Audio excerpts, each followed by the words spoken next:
حضرات گرامی اب بڑے ہی ادب و احترام کے ساتھ اب حضرات کے سامنے حضرت مولانا مفتی شاکر حسین صاحب قاسمی حیدرآباد کی سرزمین سے تشریف لائے ہیں، ان کو آپ کی خدمت میں پیش کر رہا ہوں کہ حضرت مولانا مفتی شاکر صاحب تشریف لائیں اور اپنی بصیرت افروز خطاب سے سامعین کے قلوب کو محظوظ فرمائیں۔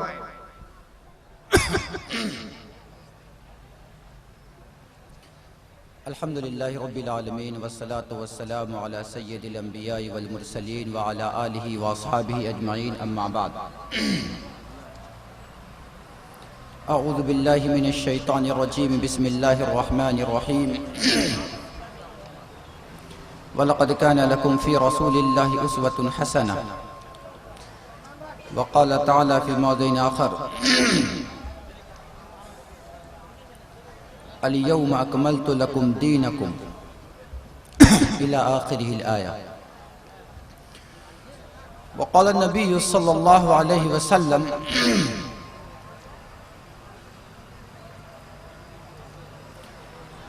بعثت بکسر المضامیر وعن ابی ہریرہ رضی اللہ تعالی عنہ قال النبی صلی اللہ علیہ وسلم اذا اتخذ الفیء دعالا والامانة مغنما والزکاة مغرما وتعلم لغیر الدین الى آخر الحدیث وقال النبي صلى الله عليه وسلم أيضا يوشك الأمم أن تداعى عليكم كما تداعى الآخرة على قصعتها إلى آخر الحديث صدق الله العظيم وصدق رسوله النبي الكريم ونحن على ذلك لمن الشاهدين والشاكرين والحمد لله رب العالمين۔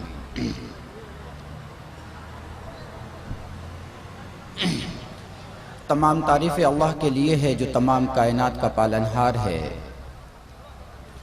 اور درود و سلام آقا مدنی صلی اللہ علیہ وسلم کی ذات گرامی پر جو تمام مخلوقات کے پیدا کرنے کے سبب ہیں۔ پروگرام بہت اچھا ہے، اور خاص طور سے جتنے مداح رسول تشریف فرما ہیں انہوں نے تو ایک جال سا بن دیا ہے اور ایک عجب تلسم طاری ہے۔ اس سے پہلے کہ میں بات شروع کروں، علماء کرام کی ایک بڑی لمبی فہرست ہے، بہت لمبی چوڑی بات چیت نہیں رہے گی۔ جنہیں میں مبارکباد دیتا ہوں صدر الدین چک کے ان تمام نوجوانوں کو جنہوں نے کسی بھی طریقے سے اس پروگرام کے سجانے میں شرکت کی ہے۔ اور ایک بات یہ بتا دوں، جو حضرات جانتے ہیں، جو نہیں جانتے ہیں وہ جان لیں کہ میں نوجوانوں ہی کا آدمی ہوں، یعنی میں جو بات چیت کیا کرتا ہوں وہ عموماً 99.99 نوجوانوں ہی سے بات کیا کرتا ہوں، اور نوجوانوں کا مطلب ہوتا ہے میری نظر میں یعنی 15 سال سے لے کر 55 سال تک، اس کو میں نوجوان ہی سمجھتا ہوں، اس لیے کہ اصل جوانی 40 سال میں آتی ہے۔ اب اگر 40 سال میں نوجوانی کو ختم کر دی جائے تو پھر جوانی کے ایام کب ہوں گے؟ تو اس لیے میں 55 سال تک، 15 سال سے لے کر 55 سال تک کے جو افراد ہوتے ہیں ان کو میں جوان میں ہی شمار کرتا ہوں، اور میں انہی کا آدمی ہوں، انہی سے بات کرتا ہوں، بزرگوں سے صرف دعائیں لیا کرتا ہوں۔ اسٹیج پہ علماء کرام بیٹھے ہوئے ہیں، ان کے بھی بیانات ہونے ہیں، میں ان کی دعاؤں کے ساتھ ایک دو باتیں رکھوں گا، اور ایک دو باتوں کا حکم ہوا ہے وہ باتیں رکھوں گا، اور ایک دو باتیں جو پورے ملک میں گردش کر رہی ہے، جو یہاں آگ کی طرح لگی رہتی ہے، انشاءاللہ کوشش کروں گا کہ اس میں سے کچھ چنگاری نکال کے باہر رکھ سکوں۔ میں جہاں کہیں جاتا ہوں آپ کے لیے بالکل نیا چہرہ، مطلب صدر الدین چک کے لیے، لیکن میں یہ ضرور کہتا ہوں کہ تقریر اس نیت سے نہ سنیں کہ مولانا شاکر صاحب نے زبردست تقریر کی، مزہ آ گیا۔ اس نیت سے سنیں کہ کہنے والا کوئی ہو، اگر بات اللہ اس کے رسول صلی اللہ علیہ وسلم کی ہے تو وہ دیوار پہ بھی لکھی ہے تو ہمارے لیے اتنے ہی محترم ہے، ہم انشاءاللہ اس پہ عمل کریں گے، کیونکہ آج کے وقت میں جو ہمارا مزاج ہو گیا ہے تفریحی مزاج ہو گیا ہے۔ اس موبائل نے اور انٹرنیٹ نے اور اس طرح سے ذرائع ابلاغ نے ہمارے ذہن کو باضابطہ تفریحی بنا دیا، ہر چیز میں ہم انٹرٹینمنٹ ڈھونڈنا چاہتے ہیں،